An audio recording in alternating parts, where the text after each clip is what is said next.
Um, Welcome to the Education Symposium. I am Heather Zimbler DiLorenzo, an associate professor at Georgia State University Perimeter College. And we are currently working on the second edition of Exploring Animal Behavior in Laboratory and Field. In keeping with the true spirit of the first edition, we have solicited submissions from ABS members. We've expanded the scope of coverage of the book and reorganize the ways in which they are presented. The volume is divided into four main categories: describing behavior, theory of behavior, application of behavior, and communicating science. The aim of this symposium is to demonstrate and discuss 6 chapters representing the multiple sections of the book. Not only will this provide us with an opportunity to collect feedback on the chapters, but it will also offer a preview of what the book has to offer. Chapters provide variations that permit use in labs, in standard class periods, or online learning. Each of our 3 sessions are going to pair 2 chapter authors to discuss their chapters. We have selected chapters that do not involve the use of animals in order to facilitate authors trying out each other's labs. Hi, I'm Sue Margulis. I am a professor at Canisius College in Buffalo, New York, and co-editor of the book. Today, we're highlighting 2 chapters from the Communicating Science section: Learning from the Primary Literature by Rebecca Burton, and Writing and Revising Grant Proposals by Andrea Bierema. We're going to start with Becky. Becky Burton is a professor of biology at Alverno College in Milwaukee, Wisconsin. She's the past president of the Association of College and University Biology Educators. Her research has centered on how mammals adapt to environmental variation and on how language complexity in biology textbooks influences learning. She currently contributes to introductory biology textbooks and online activities for Pearson. And with that, I will turn it over to Becky. Thanks, Sue. So my animal behavior course is an upper level elective, and it's cross-listed biology and psychology. And because it's an upper level course, I wanted my students to just use the primary literature in their lab reports and in their papers. But I knew that they'd need some help to do that. So that's why I developed this activity. So my learning outcomes, or objectives, depending on which terminology you use, are to accurately identify key results and methods in primary literature, to evaluate the validity of methods and conclusions, to synthesize the findings of a study with what is already known and identify future avenues of research. So this activity works best if it's repeated throughout the semester. So I identified several papers that met my criteria in terms of length and complexity and the topic we were dealing with.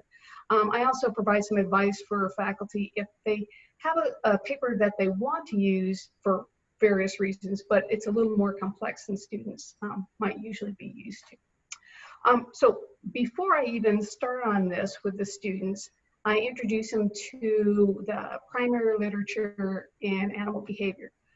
What is it? What's the purpose? What are the conventions that we use? And I provide materials to them like a guide on how to read a scientific paper and a worksheet so they know what they're looking for in each of the sections. And then I have a link to the paper on the course management system. And that's actually important. Don't post the actual paper. You might have some copyright issues there. And so then before they show up for the discussion, the students have to fill out that sheet. I like them to have it typed so I know they're not writing it in class. And then when they arrive, now we're face-to-face here, they get a card that gives them an assignment. So if I were a student, I might get a card that told me I had to explain to the class what the introduction told us about the system. Or maybe I got a card that said I need to do a flow diagram of the methods. Or maybe I got some vocabulary terms that I had to define for the class. Now, obviously, physical cards might not be an option, but they're provided, and so you could provide that to your students in whatever way made sense. Now, if you have a really large class, reading a lot of those papers might be pretty time consuming. So I did provide a list of higher level multiple choice questions that could be put on your course management system so that the students could do that as opposed to writing out their answers. And so as I said, there are examples of that and also answers, because most CMSs will allow you to give immediate feedback or delayed feedback. So that's in the chapter as well. Let's see. Well, now, as I said, I had small classes and I had face-to-face, but there are various ways that this could also be used in a really large class. So for example, you could use video chat, and you could put students in subgroups. You could use your course management system forum option if it has one of those, and you have students in those smaller groups. When we get back to face-to-face in large classes, you could do clicker questions. And then depending on what format you're using, the assessment could be based on that pre-class work, whether it's the filled out sheet or the quiz, could be on performance on the actual discussion, or in a class where that's not feasible, some sort of post-class quiz. So that's what I developed to help my students, but I think it would work in lots of different courses. And let's see, Andrea, I know you you reviewed Becky's chapter, so do you have comments, thoughts, questions? Yeah, sure. So one of the things that I really liked about it is that Becky put together this methods flow diagram. So they're actually looking at those methods, which can seem really confusing at first for students, and then they're just breaking it apart, making this flow diagram. So one thing I was wondering about is when students are working on this, should they be working in their teams on this? Should they be working on this independently? Should it be before or during the main class time that's dedicated to it? You could speak a little bit more about that. Yeah, that's a great question, because it does tend to be difficult for students. It's a high-level analysis kind of task to take these paragraphs, this dense prose, and turn that into a really simple diagram. Line here, line there, little label. And so I do recommend that the first time that you scaffold that by like showing students how it works, or having one that's partially done that they would fill in things on so they can kind of get the idea. When I've done it in class, usually particularly early in the semester, the students need a lot of prompting. So they have kind of a picture, and it's like, here the dog's over here, and here's the, but to really be able to do that does take several iterations and a lot of support. So that's great that, that you identified that that's going to be one of the places where they have a lot of difficulty analytically. Cool. And then also, one thing I was wondering about, so you provide a little bit of background information, just kind of breaking down like what's the purpose of primary literature. And what I was wondering about is you have also this description that's a supplement to all of this that talks about all the pieces of a paper, of a typical paper. And so I was wondering, is there a reason why it's not part of the main piece that kind of gets into the background of it, or why you had it as a supplement? Yeah, basically the reason was I wanted that to be as an item that faculty could just break out and link to their course management system. I envisioned that they'd want to use that for their students, but at the same time, I find that when I use activities, I rarely use them 100% the way that they're written. So it could be that somebody looks at that and says, yeah, but I would really explain this a different way, or I'd ask something a little bit different. So for that, because it's a piece that the students work on and turn in, I wanted to give faculty a little bit more flexibility if they wanted to adapt that. Cool.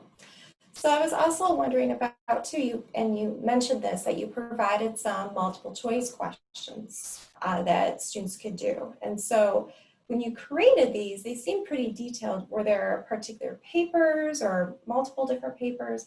What's the basis of these?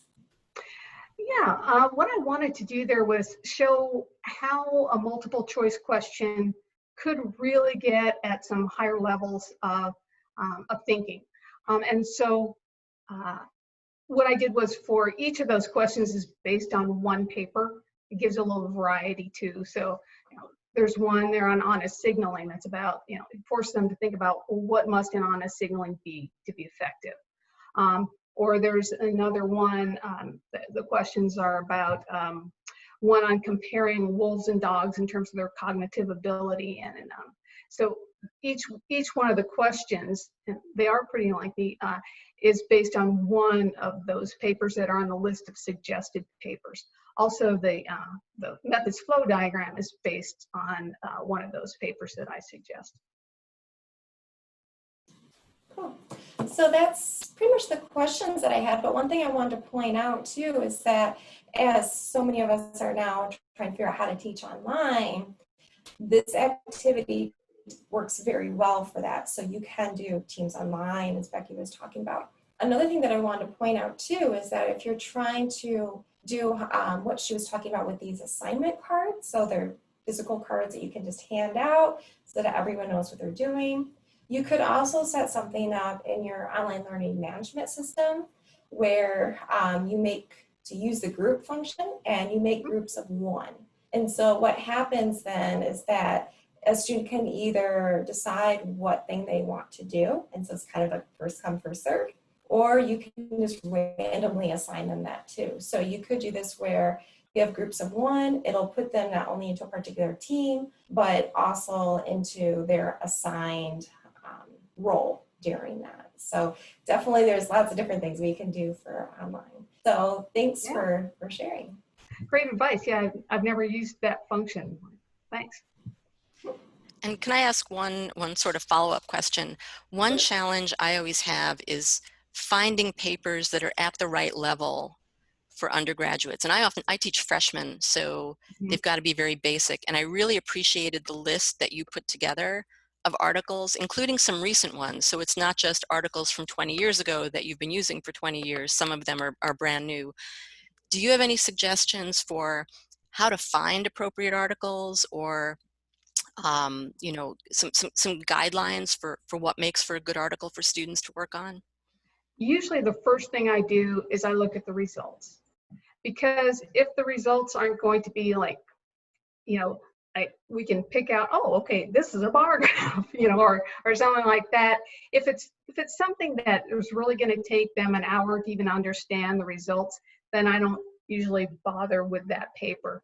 So I'll start there, but just because something's more complex doesn't necessarily mean it won't work. So one semester there was going to be a speaker who had written some wonderful papers, but they were all above the level my students could really deal with. So I created a reading guide so that if there was a concept, I could say, this is what you need to know about that. Or, yeah, you might want to skip that paragraph. So it allowed them to still engage with that paper so that they'd really be engaged with the speaker when they came. But it didn't make it an impossible task. Something I do too is on assessments, I have figures that are results, but a lot of times I'll end up altering those so that it's focused on on an idea, or the labels are changed so it's more obvious what this thing is. What's a lagomorph? I don't want students to get sidetracked by what's it's kind of important, but don't want it to interfere with their understanding. Okay, thank you. I think we'll switch it up now, and I'm going to let Heather introduce Andrea, and then we'll take it from there. Yep, so the second chapter is done by Andrea Bierema, who is an academic specialist at Michigan State University. She has formal training in both animal behavior and science education, and over a decade of both face-to-face and online teaching experience. In her position, she teaches several large enrollment sections for non-science majors using a flip-style student-centered approach, as well as leads professional development opportunities to help teach faculty in a similar style. And in the wake of COVID-19, she trains faculty on how to teach online. Andrea? So with my chapter then, it's on researching or developing and reviewing grant proposals. So essentially what students are doing for this then is they have lots of scaffolded activities to eventually get them to creating a grant proposal. And this I've developed for like junior level undergraduates, so that they have a basic background in biology and RN ecology or animal behavior, one of those classes. So I just kind of go over the learning objectives then. So what they do at the very beginning of the semester is they look at, they observe traits, and then from there they develop hypotheses for how behavior influenced that trait. And then they, within there, then thinking about adaptive evolution or kind of applying that in this. They also, along the way, are predicting the niche of a species based on habitat characteristics. They are developing a literature review, so that's part of that proposal. They create the protocol and also make predictions to explore an animal behavior research question, so whatever question they identify at the beginning. And they develop an animal behavior grant proposal, so that's the main thing. But they also critique animal behavior grant proposals written by their peers. So they're doing that as well as part of this. And so this activity, I originally developed it as a semester-long project, but I do have suggestions on if you want to do it just like a unit capstone or something like that. So that's a possibility with this. The assignments along the way, essentially what they have is a series of milestone assignments and journaling assignments. So these journaling assignments, they can do these like every other week. I had a very short summer class, so we did them every week. But essentially what they are doing with these journaling assignments is they're starting to think about, okay, what could be that adaptive reason for that behavior?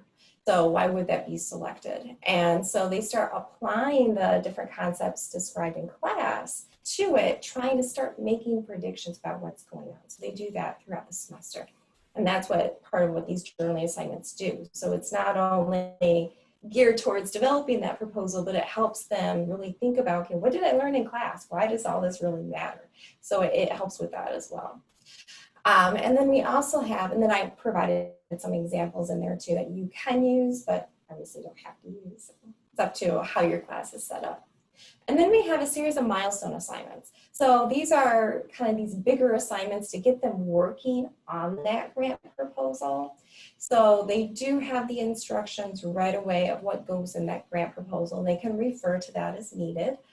Those instructions, by the way, they're actually from the Animal Behavior Society, so they're student grants.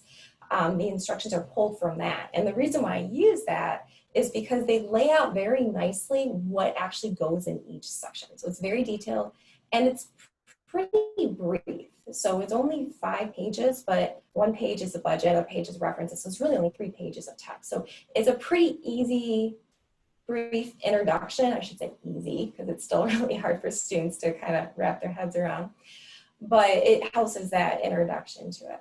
And so these milestone assignments, they are figuring out, they're putting together a literature review of the methods. So they really have to kind of start diving into the literature and not just reading it for, okay, what was the conclusion of this, but what did they do? And can I actually use those methods in my own? And so starting to pull that into their own work. And so it's starting to tie that in. So another way to think about the primary literature. They're, by doing this, then they can eventually develop that protocol. And that's really what one of those milestones assignments is.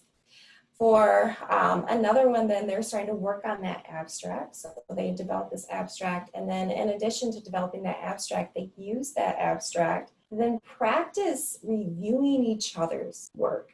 And so they just use the abstracts at first just to kind of get a feel for what is it like to really critique someone else's work. And then it gets them kind of thinking about, okay, what was my abstract missing after I was reading this one? They practice it a little bit, but then they'll have more of a formal assignment later where they actually have their full proposals and they trade those among each other, and then they actually work on reviewing. And the questions that they use for reviewing are actually, again, from the student grant research proposal. So from what the reviewers actually get, it's based off that. Everything's tweaked a little bit to fit with an undergraduate class, but otherwise it pretty much, it follows that proposal guidelines. So they have that. There are, of course, modifications that you can do. So as I mentioned, you could do this just at the end of a unit if you don't want to spend an entire semester on it. Just realizing that they'll need a little bit more scaffolding along the way for that. It's in a quicker amount of time. You could also have them do this or create this and then actually do the proposal. So they'll have to think about what can I actually do within this semester chunk as well. So that's a possibility as well. But my focus was really, how do you get into the literature? What does that mean? How can I then use this to make up a new protocol or a new proposal? So that's kind of the basis of that. Okay, questions, comments? Yeah, I was really excited to see this because the next time I teach my animal behavior course will be the first time I don't have a lab attached to it. And so this will help me with all those learning goals that it's like, how am I going to do that? So they'll have to do literature search. They'll have to think about valid methods and statistical tests. They'll be doing peer review. So I think this will work great for my class to do a lot of those things. One of the questions I had was about the budget. So in one place you say that they're not required to do a budget, but then there is something. So can you tell me a little bit about how you do the budget as opposed to, or have them do the budget as opposed to, say, a formal budget? Sure. So with the budget, then usually when you actually make a budget for a proposal, you look up how much everything costs. You have to figure out where you want to get it from. And with this, I wanted a little bit more, so they weren't spending all that time searching for that stuff and kind of end up focusing their time on that. So what I have them do, this is one of the modifications to it, is just do a list. You just list out what are those materials. And that really is so they don't get bogged down on where can I get this stuff? How do I find out the best prices or where to get it? Yeah, that makes sense. In terms of the milestones, were those the same as the numbered tasks, or is that something different? So the milestone assignments, the instructions for the milestone assignments, I put into the instructor part of the chapter. And the reason why I did that is so people can modify it as they want. So I didn't want those specifics to go for the students. So this is something then that you can just put up in your online learning management system or pass out for face-to-face.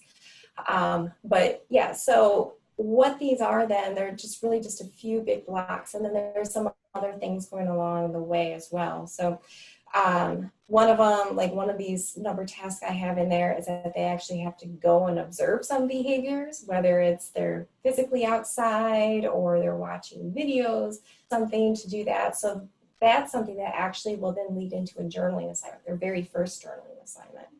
There's also the review activities, or peer review activities. So those are kind of separate assignments, but they do reflect on those in the journaling as well. So it kind of focused more on that. Okay. About the peer review, do you ever have it happen where student A reads student B's paper and gives advice that is actually incorrect? And do you give student B some ideas on what they might do if they're not sure they agree?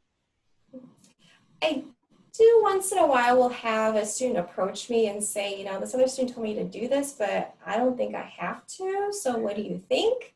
And I'll have that conversation, and it may be that maybe they should, maybe they shouldn't. And so, yeah, I don't have anything in there. And maybe that's something I could add in there about like what to do about that. And so we don't want to spend all this time reading other people's reviews. We want it to be helpful. But yeah, making sure that you are open to and let students know that if you question anything, talk to me. And one thing I do tell students too is that I'm not grading it based on how your reviewer commented on it. So I don't use that to grade it. This is only for you. So it's not going to affect your grade at all. So if you want to talk about things, you can. Another thing too that I've been doing more recently whenever I've had peer review activities is actually doing them online in the discussion board instead. So everyone will have to post whatever work that they were doing for that project. They'll have to post it, and then they have to reply to each other. And I do have a kind of a empty thing as far as empty threat, as far as I tell them, you know, if you reply to someone that has lots of things, other people don't have any, then you're gonna be marked down.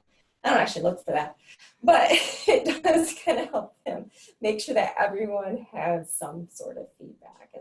And that way too, sometimes what I've seen in there is that someone will post something and then someone else will say, well, actually, I don't think that's really what you're supposed to do.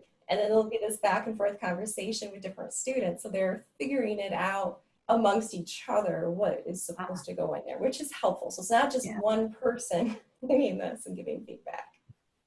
Great, thanks. Do you feel like it works better online? I've actually, so this particular activity I have not done online, but I've had some other projects more recently that I've been doing online, and I love it. Like for one, I don't have to worry about people printing things anymore. That's no longer an issue. And for another, I have it set up where they can't do any posts until they put something up. So they can't just come to class with nothing, which I used to have like a couple people do that. And then their team members didn't want me to know because I told them that they weren't allowed to do that. And so they'd still like trade so everyone could still get some credit for doing the work. There's no longer that. So they have to have something down and posted before they can actually do their own post. So I've actually really enjoyed it doing it that way. Do you ever have students who have difficulty picking a topic or suggestions to other instructors of what student work may look like or topics that could be used? Mm-hmm. I did list a few possibilities that students have used in the past, so I have that in that chapter, and I do have a supplement in there as well of an example paper of someone who later became my undergraduate learning assistant. So she's been pretty awesome through all this kind of stuff. So it's going to be more of those kind of A level. So just a heads up on that when you look at it. But yeah, so once in a while I'll have students confused, but usually they'll have, okay, I like this particular species, but I don't know what to think about. And so it's kind of this back and forth discussion. And then another thing that students sometimes struggle with is really narrowing down their research question. So they might pick a behavior and a topic, but they need some help with, okay, well, how are you actually going to research this? What are you actually going to measure? What's your research question? So sometimes they need a little bit more help with that rather than just picking out a species and behavior.